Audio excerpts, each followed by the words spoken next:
Before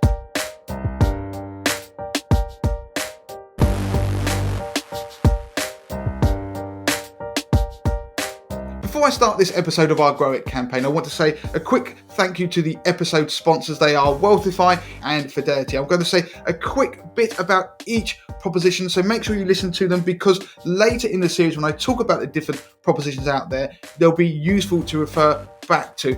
Do remember that with investing, your capital is at risk, so the value of your investments can go down as well as up, which means you may get back less than you invest. That is relevant to each of the propositions I'm going to talk about. First up, Wealthify is a multi-award-winning online and app-based investment service founded in 2016 and backed by Aviva, with a simple mission to make investing accessible to everyone. You can invest from as little as £1, £50 for pensions. Wealthify has a simple yet competitive annual management fee. Investment costs also apply, and offers a number of investment products, including a stocks and shares ISA, a general investment account, a personal pension, and a junior ISA. Within each of those, you can invest in a range of managed portfolios with varying risk profiles and even ethical portfolios. For more information about Wealthify, please visit wealthify.com/MTTM.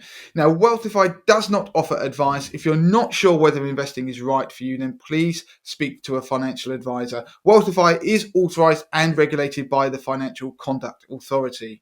Finally, I'd like to say thank you to our Grow It series sponsor, Fidelity International. Whether you're just starting out or an experienced investor, Fidelity offers a wide range of investment options with plenty of information, tools, and guidance to help you make more of your money and achieve your financial goals. For more information about Fidelity, please visit fidelity.co.uk/money to the masses. In the last video in this series, I discussed risk and return, as well as discerning your attitude to risk. In this video, I want to talk about when you need to take financial advice and when you don't. A financial advisor can provide advice on a wide range of products and services, including insurance, mortgages, retirement planning, taxation, and savings and investments. In this video, I'm just going to focus on investment advice. So perhaps the easiest way to start is to ask yourself a number of questions. Do you have the time, knowledge, and inclination to manage your own investments? Are you comfortable with taking responsibility for the outcomes of any decision that you make, good or bad? Do you have the time and knowledge to regularly review and manage your investments and make sure that they are aligned with your financial goals? If you answer no to these questions, then seeking financial advice may be the best option for you. A financial advisor can look at your wider financial circumstances, your financial goals, and your appetite to risk. Now, they can make a formal recommendation on investments for you, plus you get greater consumer protection should things go wrong. Financial advice can be particularly valuable in scenarios such as when you are approaching retirement and looking to draw on your investments and pensions, or if you are looking to buy a property. And in this case, I'm talking about mortgage advice, which can make the difference between securing your dream home or not. Of course, such financial advice comes at a cost.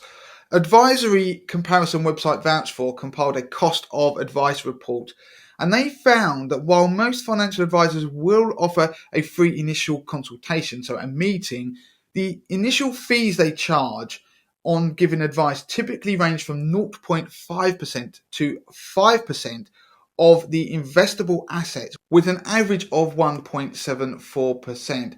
Those percentages are applied to the amount of money you're going to be investing, so they can become sizable.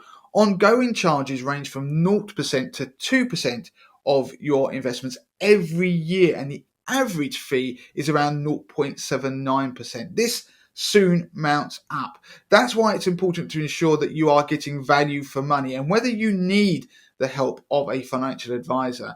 In the notes of this video, I have linked to an article on the Money to the Masses website that looks at the cost of advice, when you should seek it, and the different types of advice. It also explains how to find a financial advisor you can trust if you don't know one already. However, if your finances are pretty straightforward, they are in order, you have money set aside for emergencies, maybe you are employed and are contributing to your company pension scheme already, but you also have spare money that you want to invest and a time frame of at least 5 years where you don't need access to that money, then there are services out there online that can not only recommend a diversified portfolio for you, but also manage it at a fraction of the cost. And now these services are often referred to as robo-advisors. They're cost effective and in some instances mean that investors can invest from as little as £1 with all the hard work done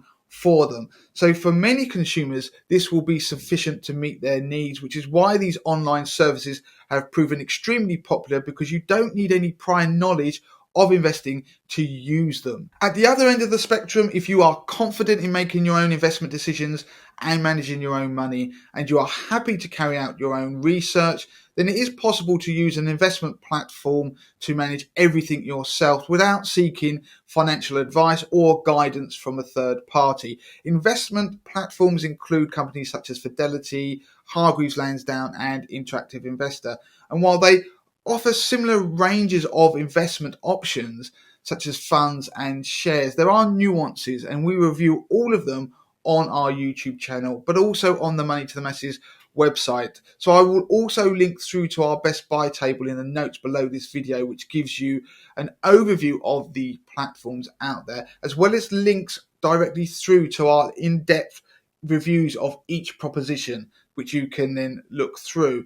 In the next video, I am going to explain further the easy options for beginner investors to get started, as well as look at your options in terms of whether you invest via an ISA or a pension or a general investment account.